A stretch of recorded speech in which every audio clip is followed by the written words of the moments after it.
ये है ABPL digital network और आप देख रहे हैं ABPL न्यूज। नमस्कार, मैं रिया तोमर, आपका स्वागत है ABPL न्यूज में। चलिए शुरू करते हैं खबरों का सिलसिला। आप पार्टी द्वारा महिला मोर्चा को मजबूत करने के लिए पूरे प्रदेश में महिलाओं को पार्टी से जोड़ा जा रहा है और महिला मोर्चा के संगठन का विस्तार किया जा रहा है। इसी क्रम में नैनीताल जिले की महिला मोर्चा के जिला अध्यक्ष की जिम्मेदारी काव्या वेदी को सौंपी गई है।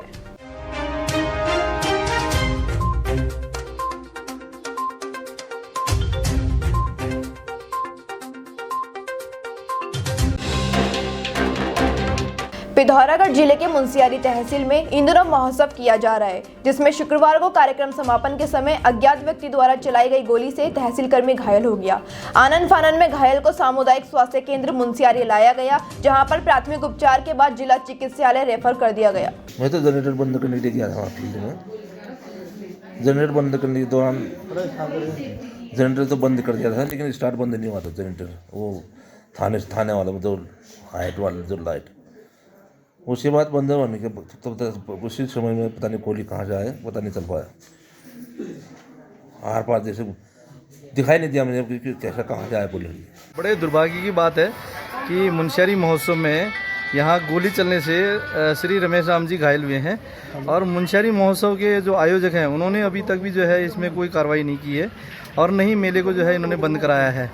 विधायक जी द्वारा ये प्रस्तावित मेला है और जिसमें सर्वदलीय यहाँ पे महोत्सव होना था, जिसमें सर्वदलीय न होकर ये कांग्रेस का मंच बन गया है, जिसमें दुर्भाग्य की बात है कि पूर्व मुख्यमंत्री यहाँ आके उस मुंशियारी महोत्सव के मंच से लोगों के माल्यार्पण कराते हैं और कांग्रेस की सदस्यता ग्रहण कराते हैं, जबकि वर्तमान मुख्यमंत्री को सूचना तक नहीं दी गई, एक इन्विटेशन नहीं दिया गया।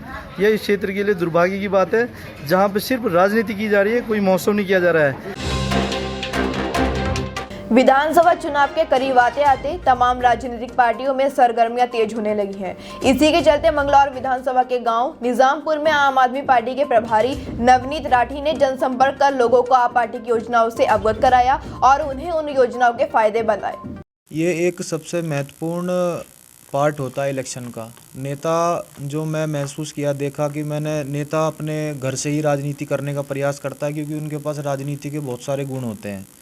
वो प्रयास करता है कि मैं बड़े घेरों में जाके चुनाव खरीद लूँगा, आदमी खरीद लूँगा, लेकिन जो घर जा जाकर प्यार और आशीर्वाद मिलता है वो एक अलग ही भावना जुड़ जाती है हमारी अपने वोटर के साथ, अपनी जनता के साथ। तो लेकिन नेताओं ने इसे इस तरीके से बनाना शुरू कर दिया है कि जनसंपर्क करते नहीं है, लोगों के बीच में जाते नहीं है।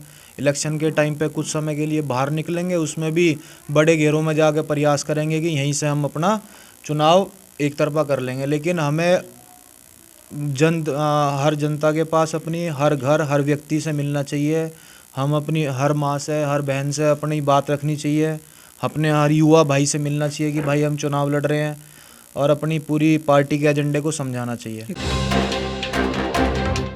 प्रशासन के लाख दावों के बाद भी अवैध खनन का कारोबार थमने का नाम नहीं ले रहा।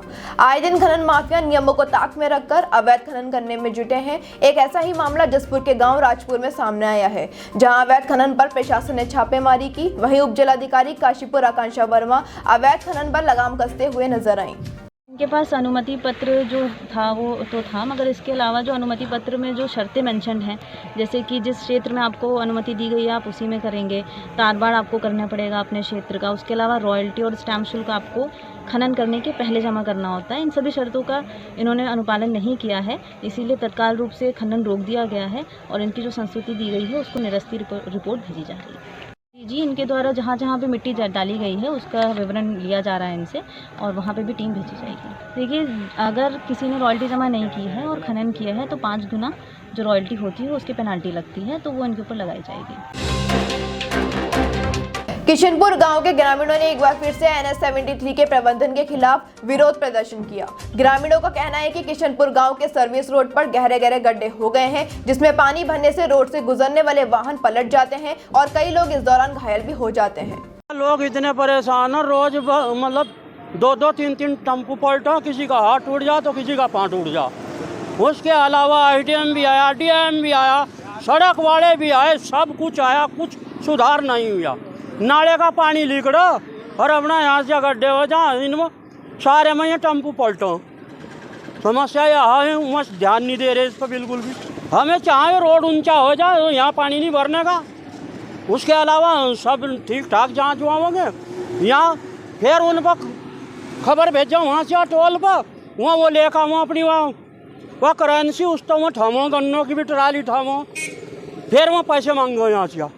1 साल ही होने गुजारा है सर, समस्या इतनी बहुत ज़्यादा है जी। अच्छा वो तुमने पहले वीडियो बनाई 2-4 फेरी, जो तुम्हारी मेहरबानी से थोड़ा मामला हल हुआ था, उसके बाद में इन्होंने फिर ध्यान नहीं दिया कुछ भी। पहले तुमने 2-4 खबर लगाई इनके खिलाफ, अच्छा ये भागे फिरने लगे थे उस टाइम, उसके बाद में फिर भी कोई ध्यान नहीं आया इनका जी। जहां आए दिन देश का अन्नदाता समस्या को लेकर बेहद परेशान है, वहीं जसपुर नादेही शुगर मिल में किसान तोल को लेकर परेशान है, क्योंकि किसानों को अपना गन्ना तुलवाने के लिए लंबी लंबी लाइनों में खड़ा होना पड़ रहा है और दूसरी ओर किसानों की गेहूं की फसल बोई जानी है, लेकिन किसानों को अपना गन्ना तुलवाने के लिए कई कई दिनों तक इंतजार करना पड़ता है।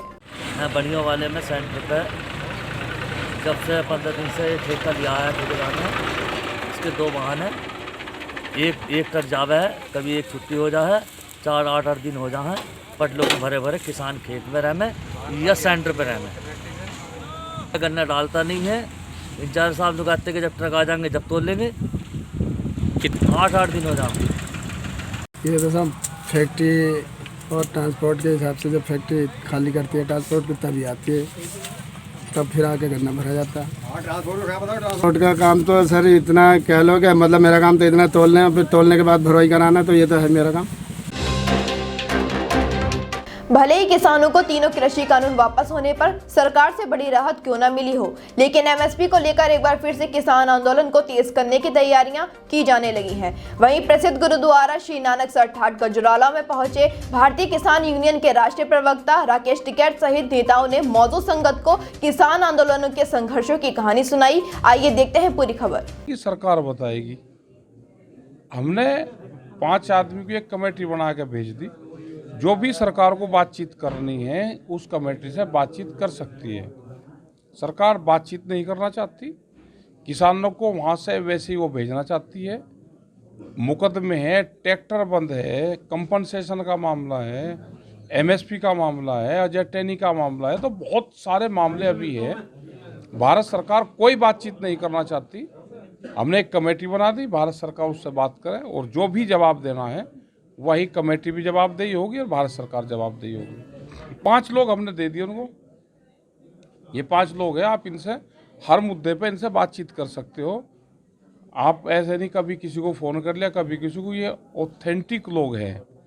आपके सब सवालों का जवाब वो 5 लोग हमारे देंगे। नहीं, हम नहीं शामिल। हमारी रूटीन की बैठकें हैं, उसमें नहीं, कमेटी अपना काम करेगी और हमारा आंदोलन चल ही रहा। अपने आंदोलन की रूपरेखा हम बनाएंगे कल। फिर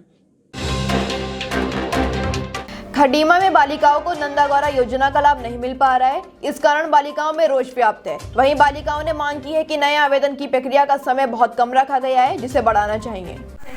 इसमें मैं यही कहना चाहूँगी, जैसे जियो हमारे विभाग में जो प्राप्त होता है हमें कोई भी योजना है, जैसे पहले योजना में हमें 5000 का जियो प्राप्त हुआ था, उस हिसाब से जैसे इंटर की महिलाएं बच्चियां हैं जो भी, तो जिनको जो जियो के हिसाब से ही हम लोग काम करते हैं। अभी जो 51 वाला भी है तो वो 2019 से लागू हुआ है, उसके अनुसार 51,000 दिया जा रहा है लोगों। जियो था हमारे पास 2017 से योजना हमारे पास आई हुई है, तो उन लोगों को 5,000 दिया गया है। मैंने आपको बताया कि 2017 वाले जो है 5,000 की धनराशि का मिला था हमें, वैसा ही तो उनको 5,000 मिला है। ऐसा हमारे संज्ञान में तो कोई नहीं आया कि 51 है, क्योंकि पहले ये योजना समाज कल्याण के पास थी, तो वहाँ से जितना भी मिलता होगा इन लोगों को 51,000 मिलता था। और लास्ट हमारे पास 2017 में ये योजना आई थी, तो उन लोगों को 5,000 का प्राप्त हुआ था जियो के अनुसार।